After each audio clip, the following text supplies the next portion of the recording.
গত কমপক্ষে দুটো ভিডিওতে আমি কথাটা বলেছিলাম যে রাষ্ট্রপতি শাহাবুদ্দিন আহমেদের পদত্যাগের দাবিতে কিছু ঘটনা এই দেশে ঘটবে এবং সরকারের সঙ্গে রাষ্ট্রপতির যে টানাপোড়েন সেই ইঙ্গিতটাও আমি দিয়েছিলাম, তারই প্রতিফলন হিসাবে এটা ঘটবে। এবং আমি এটাও বলেছিলাম হয়তো এমনও দেখা যাবে যে কাজগুলো সরকার করতে পারে না, অনেক সময় তাদের আইনগত কিছু জটিলতা থাকে, সে কাজগুলো নানাভাবে ছাত্ররা করে দিচ্ছে। যেমন বিচারপতিদের অপসারণ, এই ব্যাপারটা কিন্তু সরকারের পক্ষে আইনগত কিছু ঝামেলা ছিল, ছাত্ররা তাদের পক্ষে করে দিয়েছে। এবং এখানেও সেই একই জটিলতা নিরসন করার জন্য দেখা যাবে ছাত্ররা রাষ্ট্রপতি পদত্যাগ চাইবে এবং বঙ্গবন্ধু ঘেরাটোরা এগুলো করবে। এই কথাগুলো আমি কিন্তু দুদিন আগেই বলেছিলাম এবং সেটাই শুরু হয়ে যাচ্ছে। এখন শুরু হয়ে যাচ্ছে এই কারণে যে আজকে এই বৈষম্য বিরোধী ছাত্র আন্দোলনের পক্ষ থেকে হাসনাত আবদুল্লাহ 5 দফা দাবির কথা ঘোষণা করেছেন। এবং এই 5 দফা দাবির মধ্যে কি কি আছে? প্রথমত যেটা আছে সেটা হলো মোদ্দা কথা, যে শাহাবুদ্দিন আহমেদ যিনি আমাদের রাষ্ট্রপতি আছেন, উনি যে সংবিধানের আলোকে আছেন সেই সংবিধানটাকে বাতিল করতে হবে এবং বাতিল করে 72-এর সংবিধান বাতিল করে নতুন করে সংবিধান লিখতে হবে। এই হলো ওনার দাবি, ওদের দাবি। এখন এটা কিভাবে করা হবে, কিভাবে সম্ভব, এটা একটু জটিলতা আছে, সে আলোচনা আমি পরে আসি। আর এছাড়া আরেকটা দ্বিতীয় দাবি কি, ছাত্রলীগকে নিষিদ্ধ করতে হবে, ছাত্রলীগকে আজীবনের জন্য নিষিদ্ধ করতে হবে সংগঠন হিসাবে। এবং এই দুটো দাবি পূরণ করতে হবে 1 সপ্তাহের মধ্যে।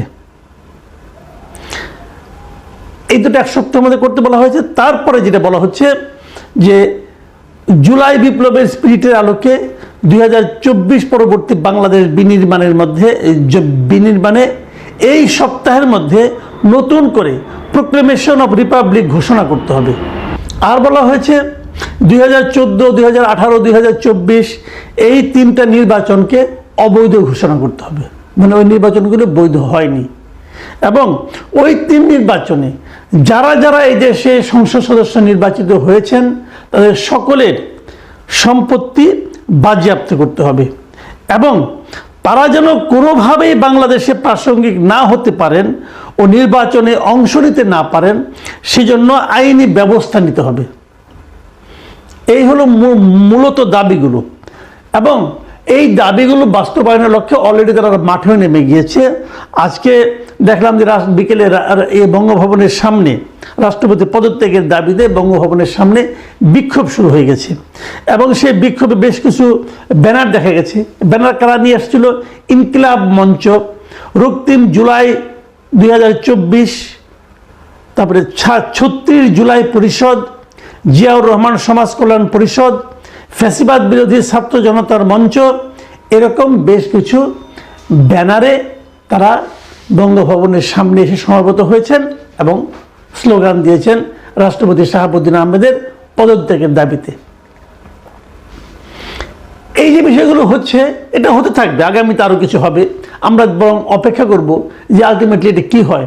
তবে সবচেয়ে যে জিনিসটার জন্য আমি খুব সিরিয়াসলি অপেক্ষা করব সেটা হলো এই আন্দোলনের প্রতি বর্তমান যে অন্তর্বর্তীকালীন সরকার, তাদের ভূমিকাটা কি হয় সেটা দেখার জন্য। এই অপেক্ষাটা আমি কেন করব, তারা কি করেন এটা দেখার জন্য কেন করব, সেটা আমি পরে আপনাদেরকে একদিন বলবো।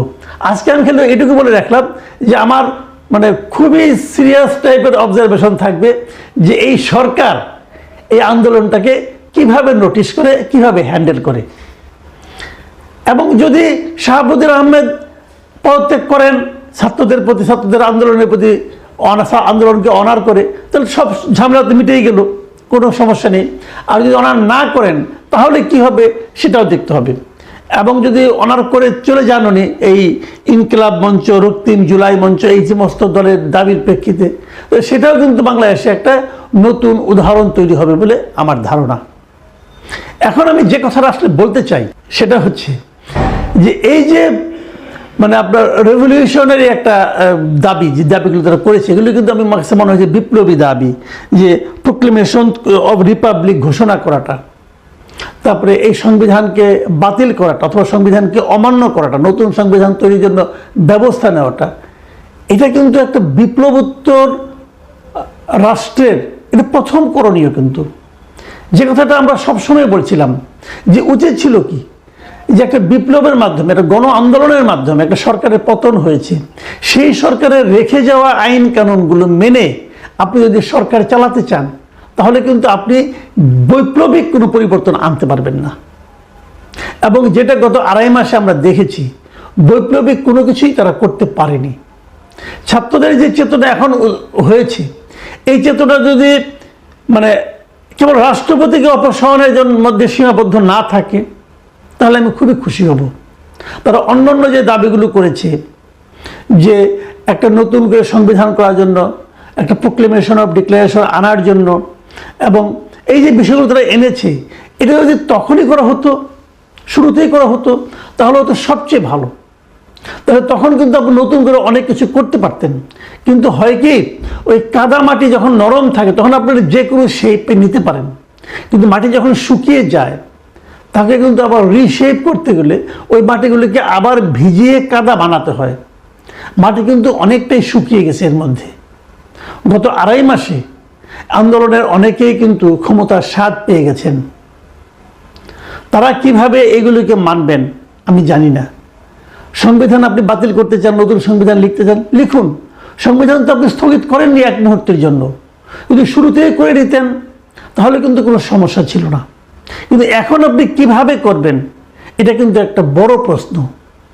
এটা কি আপনি ইচ্ছা মতো করতে পারবেন? পারবেন না। তো আপনি হয় কিছুই মানেন না বলতে হবে, অথবা পুরোটাই মানি বলতে হবে। কিন্তু কিছু মানবেন কিছু মানবেন না, এটা হয় না। আপনাকে যে কোনো একদিকে যেতে হবে। এখন তারা যেগুলো বলছে এটা হলো আমরা কিছুই মানি না, এটা একদিকে ভালো।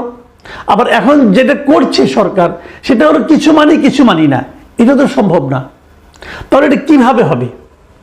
এই বিষয়গুলো আমার মনে হয় সরকারে যারা আছেন তারা খুব সিরিয়াসলি দেখবেন। এবং আমি কিন্তু ছাত্রদের এই দাবিগুলোকে একেবারে বাতিল করে দিচ্ছি না। কিছু কিছু দাবির প্রতি আমি মনে করি এটা অন্যভাবে করা যেতে পারে। কিছু কিছু দাবিকে আমার কাছে বাড়াবাড়িও মনে হচ্ছে, কিন্তু তারপরেও আমি বলবো যে ছাত্রদের দাবিগুলো গুরুত্বপূর্ণ।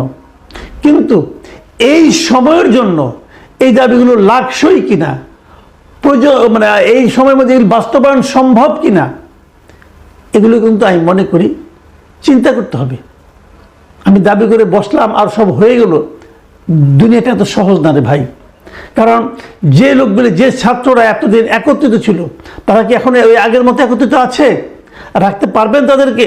যদি তাদেরকে একত্রিত করতে পারেন, যে আন্দোলনের অংশ তাদেরকে নেওয়াতে পারেন, তাহলে ভালো। নাহলে কিন্তু হিতে বিপরীত হয়ে যাবে। আরেকটা কথা আমি বলি, যেটা আমি সব সময় বলে আসছি, আবারও এটা বলে আমি শেষ করছি, যে এমন কোনো দাবি করেন না যাতে নাকি এই জাতিটা আবার বিভক্ত হয়ে যায়। বিভক্ত জাতি উন্নতির দিকে যেতে পারে না। বিভক্ত জাতিকে সমৃদ্ধ জাতি বলা যায় না। আমরা এই দেশটার সমৃদ্ধি দেখতে চাই। যদি কেউ অন্যায় করে থাকে অবশ্যই তার শাস্তি পেতে হবে, এবং শাস্তির দাবি আমিও করি। কিন্তু সেই শাস্তির নামে দেশটাকে দ্বিখণ্ডিত করা